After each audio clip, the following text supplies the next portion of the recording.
고혈압, 당뇨, 고지혈증, 심지어 암까지 걸리는 분들이 요즘 너무나 많이 늘어났습니다. 이 문명이 굉장히 발달하면서 시대 자체가 굉장히 많은 화학 물질들로 이 환경 자체가 많이 바뀌었습니다. 영양과 해독의 원리를 잘 이해하시면 좋겠습니다.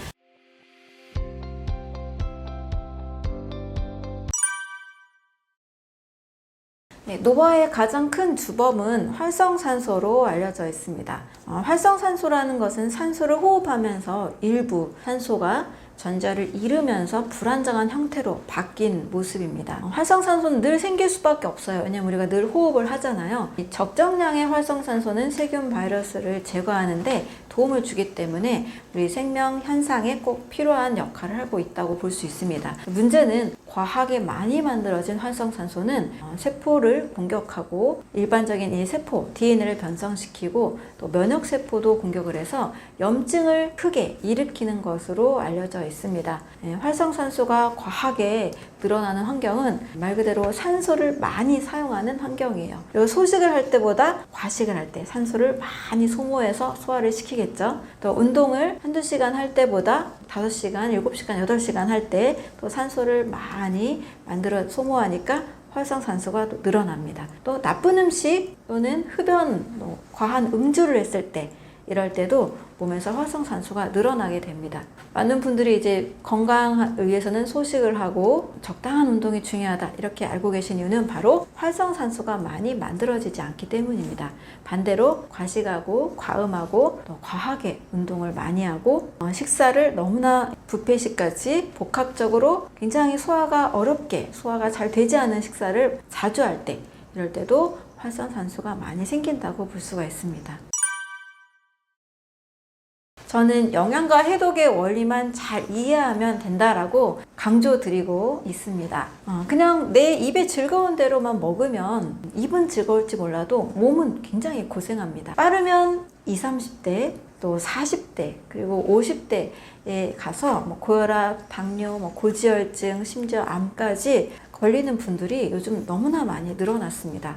그 이유는 최근 한 200년 사이에 문명이 굉장히 발달하면서 시대 자체가 굉장히 많은 화학 물질들로 이 환경 자체가 많이 바뀌었습니다. 음식도 마찬가지로 오염이 많이 될 수밖에 없죠. 생선도 중금속에 오염이 되어 있고 물도 결코 안전하다고 보기는 어렵습니다. 자, 이렇게 독소가 많은 환경에서 100% 깨끗한 것만을 찾기는 참 어려운 것 같아요. 그러려면 다 내 손으로 농사를 지어서 먹어야 될 텐데 그렇다고 이 토양도 100% 안전하다고 할 수 없습니다. 따라서 100을 지키는 노력보다는 영양과 해독의 원리를 잘 이해하시면 좋겠습니다.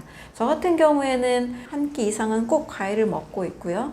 식사 중에 신선한 채소를 먹으려는 노력을 매우 많이 하고 있습니다. 그리고 나도 모르게 과식을 하고 모임이 있고 약속이 있을 때 어쩔 수 없이 먹는 좋지 않은 음식들이 있죠. 저도 모임을 피할 수는 없기 때문에 고기를 먹기도 하고 가끔 생선을 먹기도 하고 치킨이나 햄버거를 아주 가끔씩이라도 먹기는 합니다. 그런데 늘 먹는 질긴 음식은 절대 아니라는 거죠.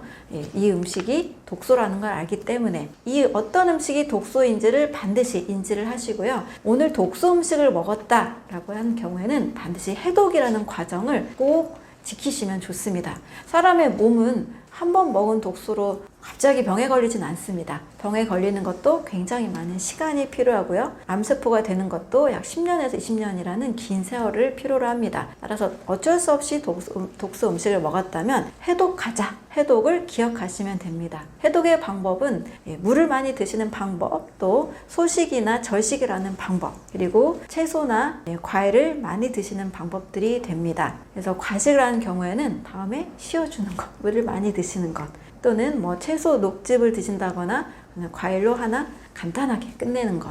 이번 주에는 내가 너무 음식을 많이 먹었다. 일주일에 한 번씩은 클렌징 데이로 만든다거나 또 단식을 한다거나 이런 것도 해독 습관이 될 수가 있습니다. 그래서 독소 음식이 뭔지 아시고 영양에 내 몸에 필요한 좋은 영양소가 되는 음식이 무엇인지 인지하신다면 영양과 해독의 원리로 우리는 큰 병 없이 건강한 삶을 누릴 수가 있습니다. 영양과 해독의 원리로 나의 상황에 맞게 적절하게 응용하는 방법 꼭 찾아서 실천하셨으면 좋겠습니다.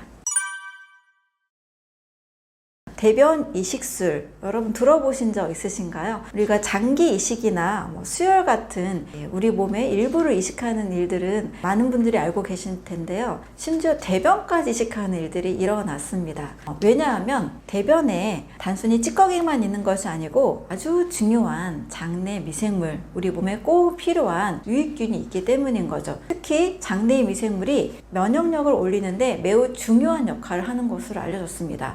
미국에서 이런 일이 일어났습니다. 수술을 한 환자들이 항생제를 굉장히 많이 맞잖아요. 그러다 보니까 이 항생제는 세균을 죽이는 역할을 하기 때문에 장내 미생물이 거의 초토화된 상태로 변할 수 있습니다. 이 상태에서 굉장히 악성 나쁜 세균인 클로스트리디움 디피실리 균이라는 이 균에 감염이 돼서 약 65세 이상의 이 환자들이 10%가량 사망하는 일들이 일어나는 거죠. 수술을 한 환자들이 이 균에 감염이 되기가 굉장히 쉬워지고 또 사망률까지도 치사율까지도 굉장히 많이 올라가는 것을 보게 됐습니다. 그 이유는 항생제에 의해서 장내 미생물이 다 사라지고 면역력이 완전히 떨어졌기 때문입니다.